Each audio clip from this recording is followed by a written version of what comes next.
گھریلو ناچاکیاں ہو جاتی ہیں. بعض کا کچھ لوگ اپنی بیویوں کو گالیاں دیتے ہیں. ایسے روز کیس آتے ہیں, وہ بات کرتے ہیں کہ وہ اتنا غصے میں آ جاتے ہیں کہ اس بیچاری کو گالیاں دینا شروع کر دیتے ہیں, چونکہ وہ کمزور ہے. دو کمزوروں کے بارے میں اللہ سے ڈرنے کی تلقین کی گئی ہے, ایک غلام اور ایک بیوی.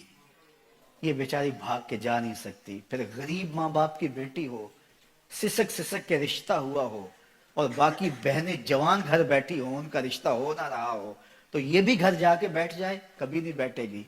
گالیاں سہلے گی, خون کے گھونٹ پی لے گی, لیکن کچھ نہیں بولے گی آگے سے. اور تو فرعون بن گیا ہے, تو حامان بن گیا ہے, تو ظالم بن گیا ہے. تیرے پاس ہے کیا؟ بس شوہر ہونے کا تجھے ناز اور غرور ہے کہ میں مرد ہوں. یہ تیری مردانگی نہیں ہے کہ تو گالیاں بک رہا ہے.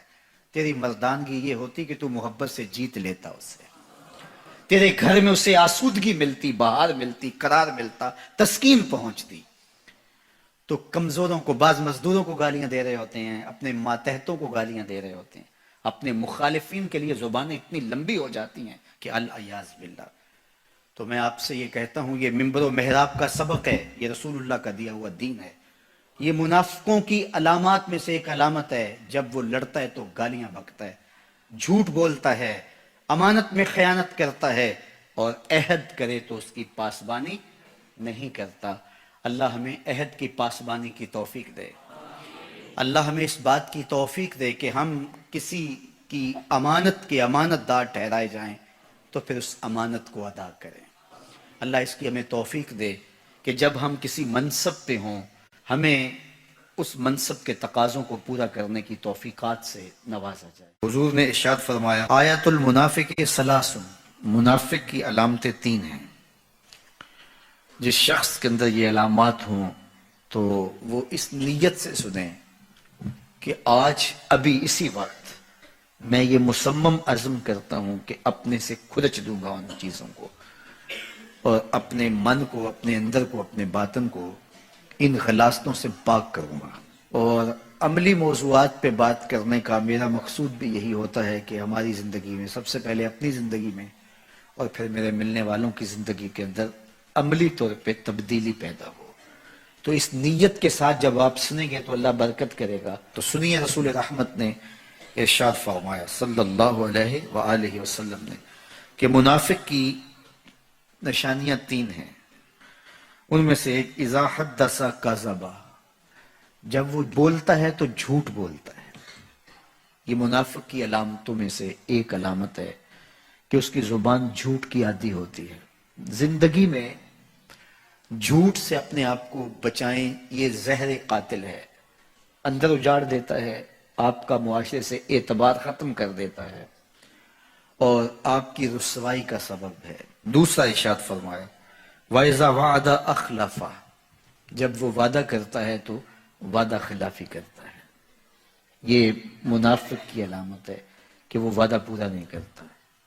میرے حضور کسی سے وعدہ کرتے ہیں کہ تیرے آنے تک یہاں کھڑا ہوں, اور وہ جا کے بھول جاتا ہے. میرے حضور 3 دن کھڑے رہتے ہیں, 3 دن کے بعد اچانک وہاں سے گزرا, دیکھا تو حضور کھڑے ہیں. بڑی شرمندگی ہوئی, ڈرتا ہوا آگے بڑھا, صرف اتنا کہا, یار تو نے مشقت میں ڈال دیا. 3 دن تک میرے حضور کھڑے, اور میں کہتا ہوں وہ تو 3 دن بعد واپس آ گیا. وہ نہ آتا 3 سال بھی کھڑا رہنا ہوتا, میرے حضور کھڑے رہتے کہ میں نے اس سے وعدہ کیا ہوا ہے. اور میں اور آپ دیکھیں کہ ہم کہاں کھڑے ہیں. ہم کسی سے وعدہ کریں, ہم خود وعدہ کرتے ہیں تمہیں 6 ماہ کے بعد پیسے دیں گے. وہ بیچارہ 6 ماہ کے بعد بھی جو ہے وہ 1 ماہ اور اوپر گزار لیتا ہے کہ چلو کوئی بات نہیں ہے, اور ہم اس کی موت کی دعا کر رہے تھے, یا اللہ فوت ہی ہو جائے تو اچھی بات ہے. تو پھر ہم کہیں کہ اللہ کی رحمتیں ہمیں نصیب ہوں. یار وعدہ کیا ہے, اپنا تن بھی بیچ کے دینا پڑے تو دیں گے. جو وعدہ کیا ہے, جہاں کھڑے ہوئے ہیں وہاں کھڑے رہیں گے, چاہے اس کی کتنی بھی اذیت ہمیں کیوں نہ سہنی پڑے. جب وعدہ کیا ہے تو پھر اس کو پورا کرو. تیسری بات میرے حضور نے ارشاد فرمائی, وَإِذَا اؤْتُمِنَ خَانَ, جب اس کے پاس امانت رکھی جائے تو خیانت کرے. اس کے پاس پیسے رکھے جائیں, دولت رکھی جائے, کوئی زمین اس کے نام کوئی کر دے کسی وجہ سے, کوئی اور اس کے پاس امانت رکھ دے, تو وہ اس میں خیانت نہ کرے. بلکہ آپ کے پاس کوئی بات امانت رکھی جائے تو اس کو بھی جو ہے وہ لوگوں تک نشر نہ کرے. تمہارے کان میں اگر کوئی بات کرے تو وہ امانت ہے. جب وہ بات کر رہا ہو تو دائیں بائیں دیکھ رہا ہو تو پھر اس کا مطلب یہ ہے کہ وہ یہ چاہ رہا ہے کہ یہ بات کوئی اور نہ سنے. تو پھر صاحب امانت کو چاہیے کہ کوئی اور نہ سنے. یہ امانت ہے اور اس امانت کو پورا کیا جائے. اور چوتھی علامت یہ ارشاد فرمائی، منافق جب کسی سے لڑ پڑتا ہے تو گالیاں دیتا ہے.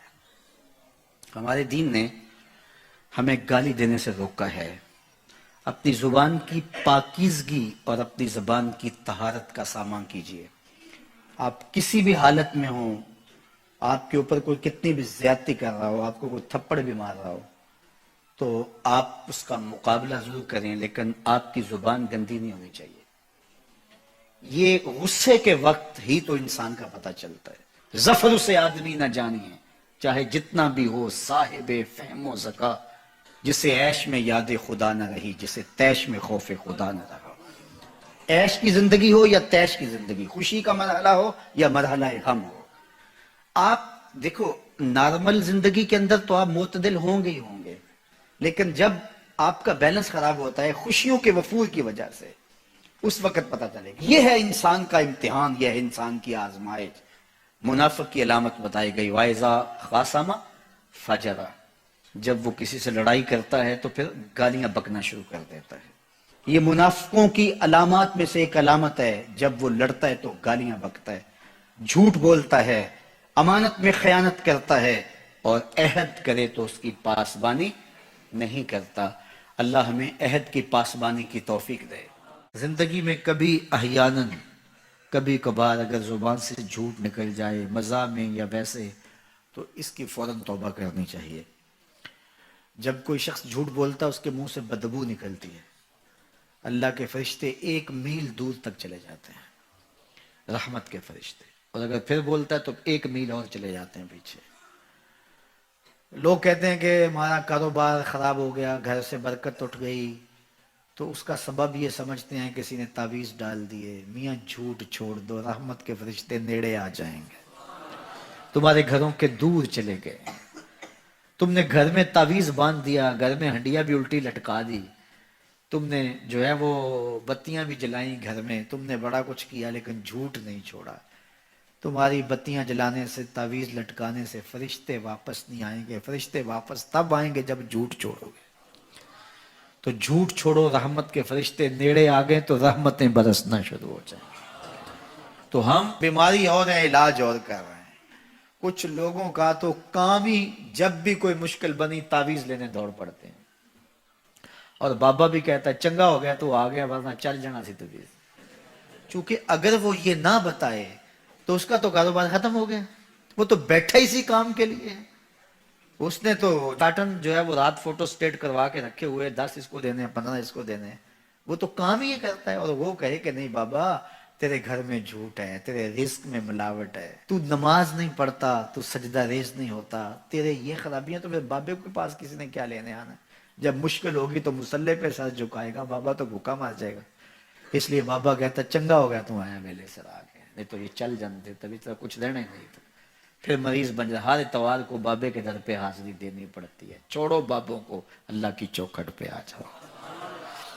5 گانا نماز یہ شعار زندگی بنا لو، دیکھنا گھر میں برکتیں اتریں گی. جھوٹ نہ بولو، فرشتے رحمت کے نیڑے آ جائیں گے. ہر بار جھوٹ بولیں گے 1 میل 1 میل 1 میل 1 میل. ذرا سوچے نا، ہر بندہ یہاں بیٹھے سوچے ہمارے فرشتے کتنے کو دور ہو چکے ہوں گے. سویر سے لے کر جھوٹ ہی جھوٹ، روز کتنا اور پیچھے دھکیل دیتے ہیں. پچھلے سارے گناہوں سے توبہ کرو. کریم وہ اتنا ہے، فرشتوں کو حکم کرے گا واپس جاؤ، اس کے گھر کے اوپر اپنے پر ڈال دو. یا اللہ اس نے تو بدبو دی اور ہم یہاں تک آئے، کہاں توبہ کر دیا، اس گھر میں خوشبوؤں کے بسیرے ہو گئے. تو جھوٹ سے توبہ کرو، یہ علامت ہے نفاق کی. تھوڑی سی تکلیف ہوتی ہے، جو بندہ عادی جھوٹ ہوتا ہے اس کے لیے وہ چسکا لگ گیا ہوتا ہے نا جھوٹ بولنے کا. نشہ لگ جائے کسی کو تو نشہ اتنی جلدی چھٹتا تو نہیں ہے، حالانکہ وہ خود بھی جان رہا ہوتا ہے کہ برا ہے. گھر کے برتن بیچ دیتے ہیں نشے والے، لیکن اس کے باوجود چھٹتا نہیں ہے. لیکن جو ہے وہ کوشش کر کے جب چھوڑ لیں گے، سچی توبہ جب انسان اپنے دل سے کرتا ہے تو آسان ہو جاتا ہے. سچ میں طمانیت ہے، اور جھوٹ میں جو ہے وہ ریبہ فرمایا گیا. جھوٹ کے اندر بے چینی ہے، اضطراب ہے، اندر کی بے قراری ہے. اس لیے سچائی کی